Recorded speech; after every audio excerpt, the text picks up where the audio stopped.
Delhi police ने अपनी chargesheet में 6 खिलाड़ियों और 9 अन्य लोगों की गवाही और साक्ष्यों के आधार पर चार्जशीट में भाजपा सांसद और कुश्ती संघ के अध्यक्ष बृजभूषण सिंह पर यौन उत्पीड़न का, स्टॉकिंग मतलब पीछा करने का, इंटिमिडेशन मतलब धमकाने और डराने का गंभीर आरोप तो लगाया ही है, साथ ही मुकदमा चलाने और दंडित करने की आवश्यक कार्रवाई कराने का कोर्ट से आह्वान किया है।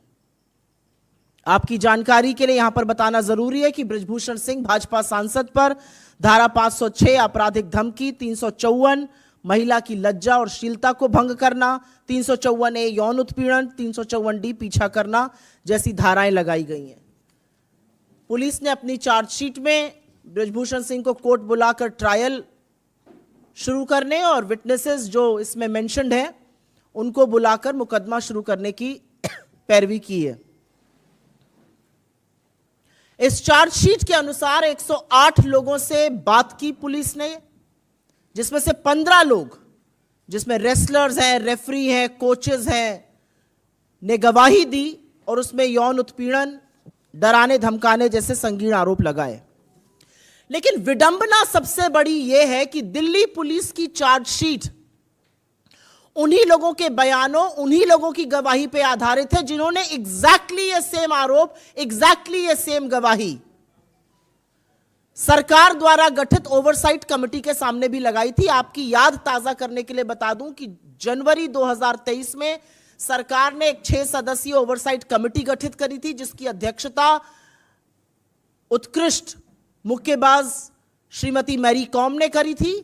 उन्होंने फरवरी के दौरान इन खिलाड़ियों की और अन्य लोगों की बात सुनी, जिस बातचीत के दौरान ये गंभीर आरोप लगाए गए। लेकिन अप्रैल 2023 में जब इस ओवरसाइट कमेटी ने स्पोर्ट्स मंत्रालय में अपनी रिपोर्ट प्रस्तुत करी, रिपोर्ट पेश करी, सबमिट करी, तो उसमें उन्होंने बृजभूषण सिंह के खिलाफ उठे आरोपों पर मानो आंख मूंद ली, एक आपत्ति नहीं जताई और पुलिस कार्रवाई तक की कोई मांग नहीं की। और जैसा कि सर्वविदित है, कोई कार्रवाई ना होने पर, ओवरसाइट समिति से पूरी तरह से विश्वास हिल जाने पर खिलाड़ी साक्षी मलिक, विनेश फोगट, संगीता फोगट, बजरंग पुनिया जैसे खिलाड़ी वापस जंतर मंतर पर आकर मजबूर हुए कि वो फिर से प्रदर्शन करें अपनी जायज मांगों को लेकर। और उस दौरान उनको गालियां दी गई, उनके साथ हाथापाई की गई, उनको सड़कों पे घसीटा गया, उनके सीनों को रौंदा गया। और यहां तक कि जब उन्होंने थक हार कर अपने मेडल गंगा में बहाने की बात करी तो इस सरकार ने अपील नहीं करी कि ऐसा ना किया जाए। पर क्या अब चार्जशीट में संगीन आरोप आने के बाद, साक्ष्यों के आधार पर बनी इस चार्जशीट के बाद भी सरकार मौन रहेगी? क्या अभी भी प्रधानमंत्री कुछ नहीं बोलेंगे? क्या अभी भी महिला बाल विकास मंत्री स्मृति ईरानी अपना मुंह तभी खोलेंगी जब राहुल गांधी के खिलाफ विश्व गणना रहेगा?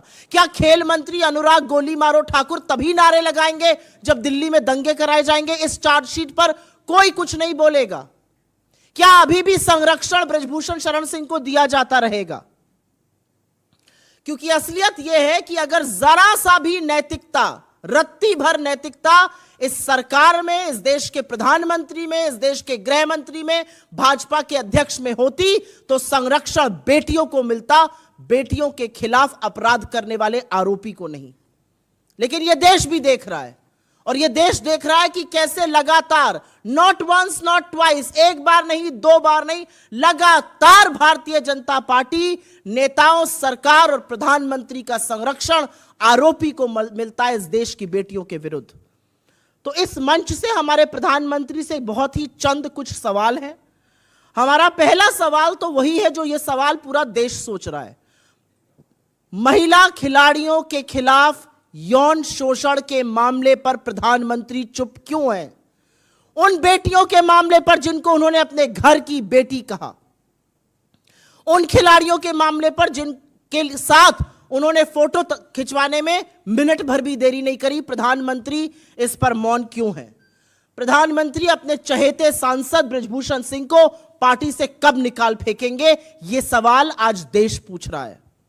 आज देश पूछ रहा है कि भाजपा सांसद और कुश्ती संघ के जो अध्यक्ष हैं बृजभूषण सिंह, उनकी गिरफ्तारी कब होगी? क्यों इतनी छूट मिली हुई है उनको? और अंत में मोदी जी, आपकी सरकार बृजभूषण सिंह को संरक्षण देना कब बंद करेगी?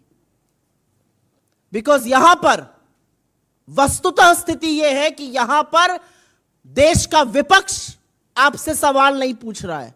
आपका टेस्ट, आपका परीक्षण इस समय देश की बेटियां करना चाहती हैं। क्या नैतिकता है जरा सी भी आप में, और आप क्या कीजिएगा? I will very briefly make the same statement in English.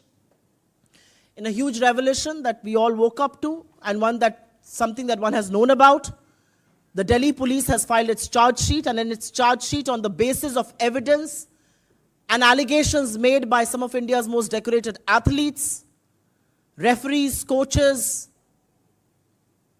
and other vendors, they have filed serious charges of sexual misconduct, sexual harassment, molestation, and stalking against BJP MP, and also the Wrestling Federation Chief Brijbhushan Singh.